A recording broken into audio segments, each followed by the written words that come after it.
Are you a walkaway wife or are you married to one?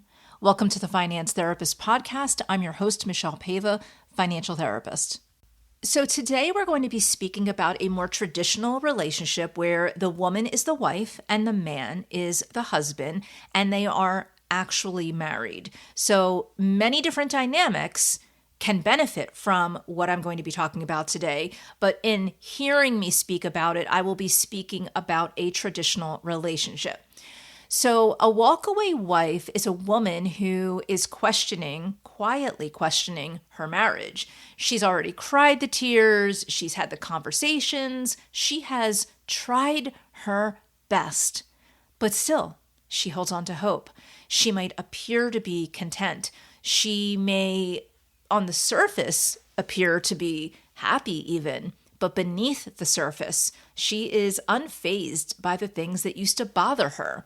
This is where he may feel that she has stopped complaining, but really what it is she has become distant, living her life without him for the most part, even though they are in the same home, in the same room at night. She's ready to move on. She feels like he doesn't care or doesn't notice, and that may be true. And she feels like that's been the problem all along, that he either hasn't noticed or he hasn't cared or a little bit of both. She often feels lonely. She reaches a conclusion on her own that her marriage is over, but she feels her life is not. Now, understand, some women in this situation will go through a period of self-loathing. They may gain weight, they may not take care of themselves, they may feel very depressed or develop anxiety. And a lot of that is just kind of been a pat on the head in the medical profession often, and thought of as hormones, or it's thought of as just a woman being emotional. But what it really is there's personal issues happening. And I want to state also that while I understand that there are times of the month for men and women that they may be more sensitive to something that's happening in their life, or they may be a little more or a little less resilient because of hormone fluctuations. These hormone fluctuations often are not just creating fabrications of something, but what they are is just lower resilient spaces. And in that lower resilience, I should say, in that lower resilience, the things that someone has been keeping in now surface because they have lower resilience. So what they used to be able to for 2-3 weeks out of the month kind of bite their tongue on and just hold in, their resilience gets a little lower. And you know what? Suddenly they feel like they can turn around and say something. So it isn't so much the hormones creating the problem, but the hormones are actually giving way to what's happening, that volcano, what's happening and what's simmering. So I want you to understand, if you or your partner is expressing themselves, do not just chalk it up to, oh, they were angry, they didn't mean what they said when they were hormonal. Please pay attention to your partner when they are speaking, no matter what your bias is or your knowledge or lack of knowledge is about hormones or their very being.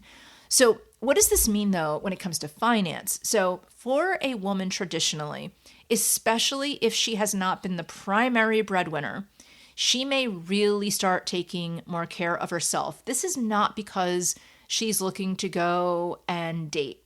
That is rarely the case. Usually when I have seen women who are what I call a walkaway wife and she's starting to take care of herself, it's because she's disassociated or disconnected to what she feels is the problem, which is the marriage is not going well and she's tried everything and she's had a level of depression or sadness, and now she's realizing that she's all she's got and she has to begin to take care of herself. Her self-value is coming back. That's what that means. So she might take more care of herself. She may focus more on her finances.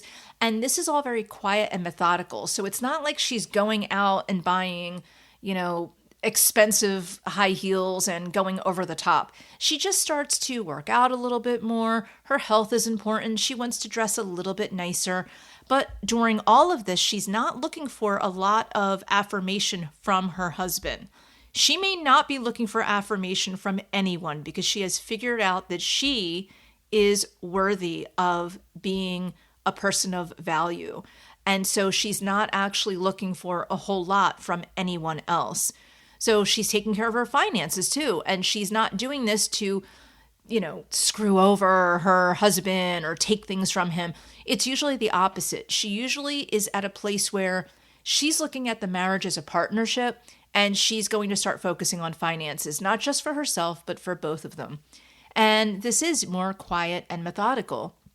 Again, it is not about hurting him for the most part. I rarely have seen that situation where she's out to hurt him. It's really about self-protection. She wants to make sure that they as a couple have money, and she wants to make sure that she's getting some of it if they do break up.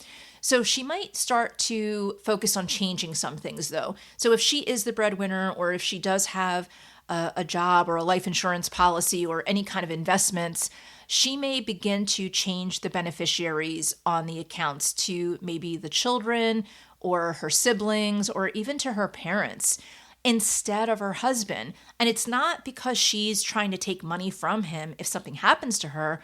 It's because she's already seeing the marriage is over. And she's feeling like, well, if something happens and she passes away, it might as well go to people that she feels loves and respects her.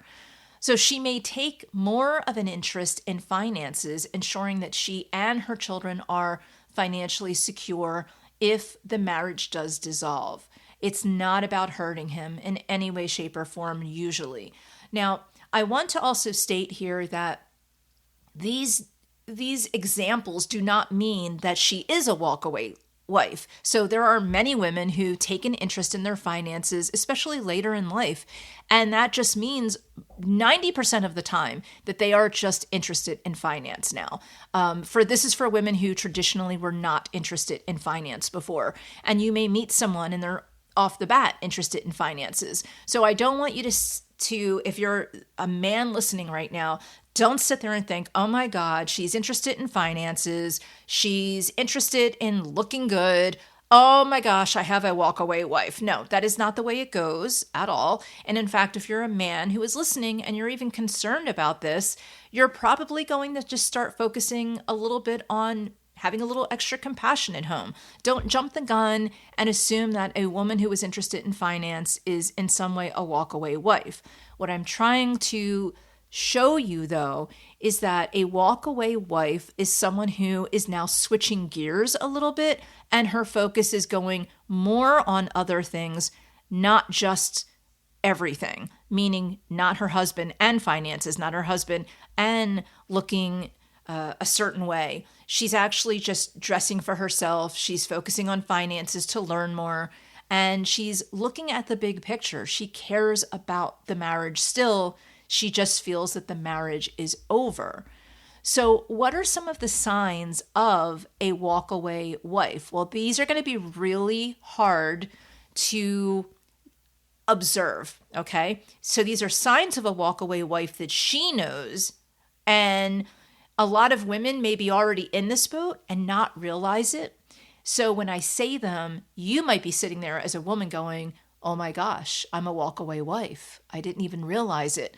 And as the husband, you might be thinking, wait a minute, is she just quietly content after we've been having all this upheaval and a roller coaster relationship? Or is she a walkaway wife? Do I have to refocus? And again, this comes down to, and by the way, you could be a walkaway husband. So women have to think about this too, but it's a little bit different if they're a walkaway husband. It's really important to understand that you cannot, even from this one podcast that I'm doing, you cannot ever, through any one podcast or one idea of something, turn around and blame your partner for something. So please do not do that. Don't listen to this and turn around and accuse someone of something, or if anything, just open up a conversation and say, have you been happy? What can I do? Now, I'm going to get a little bit more into that later, but let's look at the signs of a walkaway wife. So she's emotionally distant usually and unfazed by marital issues, meaning she might be the life of the party. You guys might be barbecuing and inviting neighbors over. She might be very involved in the home life, and in her own life. But the things that she used to argue about and debate about are no longer conversations. You do not hear her bringing up the things that she used to bring up and cry over all of the time. She just gave up. It doesn't mean she's content usually. It means that she became emotionally numb and unfazed. So she stops, which leads me to the next part. In your eyes, she's probably complaining, right? If you're a man listening, or if you're a woman, you're noticing that you haven't brought up XYZ topic. And a lot of times people think of bringing up topics as complaining. So I'm using the word complaining in quotes, okay? Quotation marks. So I'm using quote fingers here, and she stops complaining about the problems in the relationship, which goes to the unfazed and distant. And for a relationship, it just becomes this calm, content looking space that really she's not happy. And usually neither one of the people in the relationship are happy. So she is living her life independently without her husband, even in the same home, even in the same bedroom. She's still living her life separately. She is quietly making financial preparations for herself or her children. So she is a little bit more focused on maybe saving money or upgrading the house to make sure that it is an asset that will give return on investment. She's just a little bit more focused on those kind of things. And she also is considering, or has already changed beneficiaries on different accounts that she might have away from her husband, meaning she's not looking to hurt him or to take money from him. But if she has an insurance policy and he has been the beneficiary, she might change that. Maybe she wants the money to go to her parents if she passes early, or to make sure it goes directly to her children, especially if they're in a blended family. So it's important to note that these things alone do not mean that a woman is a walkaway wife. Women who are not the primary breadwinners or who are simply taking proactive steps to protect themselves financially may exhibit very similar behaviors. So what can both parties do? I'm going to give you some different strategies that might be helpful. So number one, I want you to think about open communication. Start by having open and honest communication, conversations about your relationship, finances, and concerns. Listen actively to each other without judgment. I know that is so hard. And especially if one person has become very distant and numb, or both people have in the relationship, you don't even want to have the conversations because you both feel exhausted and you feel like you just don't want to have another argument. But by having an open communication and touching on some of these, even feelings of feeling disconnected, that is an opener to vulnerability and trust. Now, I would say that the first thing to do is to say, hey, I don't know if you've noticed, but I've been kind of disconnected. Can we have a conversation about it? If your partner is shutting you down at that point, I would say don't go further. Then you're probably just going to feel more hurt. But if they're open to having that conversation, definitely have it. Reestablish trust. Rebuilding trust takes time and effort, okay? It's not going to be an overnight thing, and having one or two conversations is not going to mend things. In fact, you might have a conversation and things could go really well, and the other person might actually get triggered by that because there's probably been a roller coaster in your relationship where things go up and down and up and down. And so they're waiting, since right now things are going well and you've been open to the conversation, they are waiting for it to crash down and hurt them. So understand that reestablishing trust is not overnight, and it is absolutely irrational to expect it to be overnight in any relationship or in any kind of conflict that you've had. It needs to take time. Be transparent about your financial decisions and commitments. That means if things have been open at this point, if you're able to have this open communication and you feel like you are trying to establish trust, this is the time to be a little bit more transparent and say, listen, I have been looking at what we're going to do with our finances. Things don't seem very good in our relationship. What if things go sour. If we're already so much just navigating in the same home, what's to stop you from just leaving me or me leaving you? What's to stop us to break up? And is there a more methodical way we can look at our finances or heal our finances if we have debt as a couple? And understand, when I say that, I want you to say, maybe if we start working on our finances, we at least have a common ground that maybe this is something that could help mend other areas of our relationship. And it's often very true that by working on one thing with a lot of focus, you can mend a lot of other areas because it's a domino effect. Also, seek professional help, obviously. Consider seeking guidance from a financial therapist or a counselor who can navigate not only the emotional issues, but some of the financial issues while addressing some of the relationship dynamics that you might have. So create a budget together. This is so important, and this is part of trust. Develop a realistic budget that reflects both of your financial goals, priorities, and values. Track your spending and adjust as needed to stay on track. Now, the reason why I said values is because anyone can sit down and say, this is how much this bill is, and this is how, or this set of bills, and this is what we have coming in, and therefore we have to do X, Y, and Z. But what if you're not talking about the values that you have? What if one person really feels like it's important to, and I'm going to pretend right now that you are a married couple and you have 2 children. What if you feel like, excuse my ring just hitting that table. What if you feel like it's important for you to show your children the world and travel? And that's where some of your credit card debt maybe has been. Or you like to eat out and you like to entertain or whatever.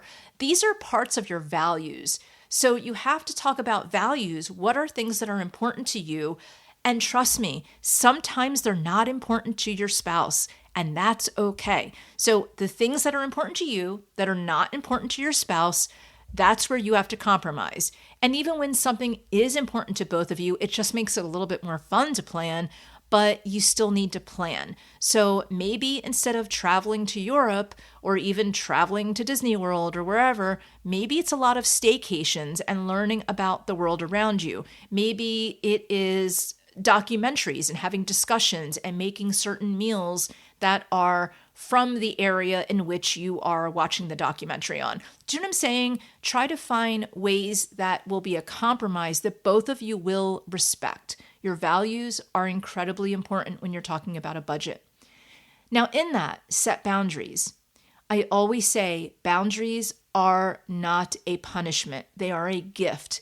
Establish clear boundaries around finances and your emotions to avoid conflict and misunderstandings. Respect each other's financial independence while also working so that you're a team, okay? So you need to think about finances as there's a no blame situation. No blame, focus on each other as a team, and everything that's in the past, just make sure that history does not repeat itself. But don't bring history up over and over again in a blame game. Plan also for the future. Discuss your long-term financial goals and aspirations as a couple, not as individuals. And listen to your partner. Listen to what they are talking about as far as the future. Whether it's saving for a home or retirement, your children's education, vacations, whatever that shared vision is, can strengthen your bond and commitment to each other. But look for the shared visions, okay? If one of you doesn't care at all about retirement and the other one is freaking out about it, then that is not a shared vision, and that's going to be an area of conflict. That's where you might need professional help because you need to get on the same page. But don't take that personally because your partner is in a different space, place, time. They have a different set of dynamics of how they were brought up and even in a different environment now. So understand that when you're struggling as a relationship, you're not going to see things eye to eye. Even a great relationship doesn't see things eye to eye. So obviously, if you're struggling, you're definitely not going to see things eye to eye. Don't take it personally. Don't blame, don't shame, and don't be a victim. So prioritize your education. And what I mean by that is take the time to educate yourself about not only personal finance, but also investment strategies, even if you're focused on getting out of debt right now. What if you have $100,000 of debt? You're probably thinking, why would I look at investing? I want you to learn about it because it gives you a dopamine hit. And also, knowledge is power. So you never know when you're going to get out of debt. It might be sooner than you think. So be ready to be an investor. And also attend workshops or courses together to enhance your financial literacy and decision-making skills. I have them on my website that are free, okay? You have no excuse to not, as a couple or as an individual, work on your financial literacy and your feelings around finance. There's no reason that you can't begin the self-healing process. So it is on my website, thefinancetherapist.com. The other thing that I want you to do is I want you to celebrate progress. Every single time that you can come together as a couple where you don't feel neglected, where you don't feel taken advantage of, where you don't feel like there's conflict, that's a celebration, okay? Don't look for these giant big wins or what I call the Facebook wins where it's very over the top. It's the everyday things. Like my husband and I drink coffee every day together. Every morning we start our day with coffee, even if we're arguing. And there have been times where we really haven't talked for a couple of weeks. I mean, we've talked, like, obviously, I'm not someone who's going to just sit around and be quiet, but we definitely have had conflict. We still had our morning coffee. We kept the traditions alive. And so when things were good, it felt like a celebration to have that coffee. So when we were getting through the tough times, it felt really good. Are those Facebook moments? Are they Instagram worthy? No, they're not. And I know that kind of in this day and age, it seems like all vacations have to be big and flashy and everything has to be, my husband gave me 24 roses. He loves me so much, blah, blah, blah.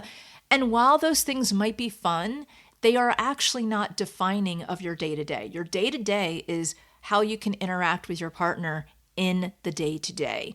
So celebrate progress, acknowledge and celebrate those small victories along the way. And some of those victories are paying off a credit card, reaching a savings milestone, sticking to your budget for the day, the week, whatever it is. Start small and recognize as a couple your achievements. That can really motivate you to continue working towards your goals and also working towards your relationship. And these are just sneaky ways that you begin to bond more and create more intimacy. So these are ways that you might not be a walkaway wife after you go through some of these steps. You might not be a walkaway or in the dark husband if you go through some of these steps. Lastly, I want you to practice, well, it's actually not, I have two more for you. Practice patience and understanding. Rebuilding a relationship and your finances takes time and patience. But if you're supportive of each other's efforts, including some of the setbacks, you will approach these challenges as opportunities and you will see it as bonding and intimacy, and you're on the same team working towards the same goal. Realize in a relationship, you think you know your partner. And I've seen this a million times, and I felt this myself.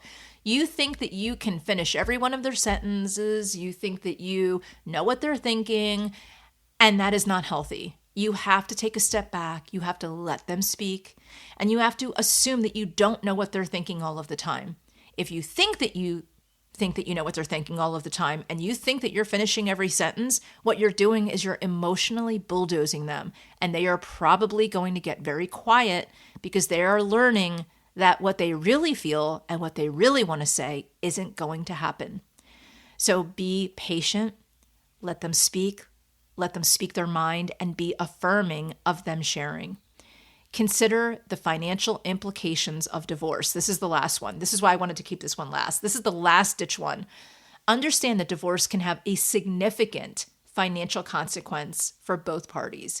So it's not just emotional. You're not going to just, I know for a lot of people, you're going to think like, okay, I'm going to go through this divorce. I don't want to be with this person. It's exhausting. I can't wait to be out of here. Now, if you're in an abusive situation, yeah, you're going to feel relief. But for most people, it only feels one-sided because both people are protecting themselves. And for the most part, you're not with somebody who has a heavy disorder that is abusing you. For most people, it's going to be that you grew apart, there's been conflict, and you've hurt each other a lot, And towards the end of a relationship, people get self-centered. That's what they do to protect themselves. So don't underestimate that there might be more love there. Now, it is going to be emotionally tough for most people. It's not going to feel just like a weight has been lifted. Now, for some people it will, and that's okay. But understand there's a lot of financial ramifications to divorce. Before making any decisions, carefully consider the long-term impact on your financial well-being and explore all possible alternatives. And I highly suggest that you talk to an accountant, you talk to your financial advisor, you connect with your attorney before making any decisions. And you want to connect with all of them, including a therapist. Because, and I don't want this to be true, but sometimes professionals have a bias. And so, maybe an attorney might say, don't worry about it, not a big deal. $5,000 done and over, and you never have to think about anything again. Well, it might not. It could turn into more than that. And $5,000 is nothing to sneeze at. So if you can make things work, wouldn't that be a better use of your income to have that $5,000 in an investment or to pay off a debt? That said, attorneys are not cheap, and there's a reason why. They go through a lot of training, and they are there to advocate for you in a court of law. So if you need to get a divorce, you need an attorney, and you need to make sure that you have the income or the assets to pay that attorney. And you need to think of whatever they tell you, just try to have double that or triple that in your account, because it probably is going to be more. So you can't be naive about, well, they said 2,500 and then 2,501 comes and you're flipping out. It doesn't work like that. Always assume that you're going to pay more money for any of the professionals that I'm talking about that is in your mind. So you might think that, oh, I'll go to a therapist 6 times, so I can afford that. Well, it might dredge up some other stuff and you might end up going for 2 years. Your accountant might find some snags, or there might be something hidden, or there might be a problem with what you've been doing, and your accountant is looking at you, or your financial advisor is looking at you, and it could end up more costly. So I'm not trying to scare you. I'm trying to be very upfront about there is a psychic cost and an emotional cost to divorce, and there's a financial cost to divorce.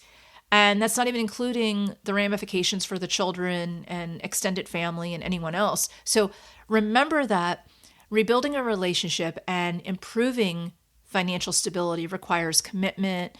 It requires effort, willingness to work together as a team. It requires prioritizing, opening communication, trust building, shared financial goals, and compromise of financial goals. And you know what? Couples can strengthen their bond and secure their financial future as a couple or as individuals if they decide to have a divorce. So that is all about, really what a walkaway wife is and what to expect. And so to all the walkaway wives out there, know that you're not alone. And to all the husbands, please pay attention and listen and cherish what you have before you slips away, because I know that you think she's never going to leave, but they do. Women leave. And they don't leave usually because they don't love you. They leave because they feel like you don't love them. And remember, this goes the other way too. There are walkaway husbands who are acting like everything's fine and they're really depressed. So anyway, thank you for tuning in to the Finance Therapist podcast. I know this was a little bit more triggering maybe. Be sure to subscribe for more episodes, and don't forget to check out my free resources at thefinancetherapist.com.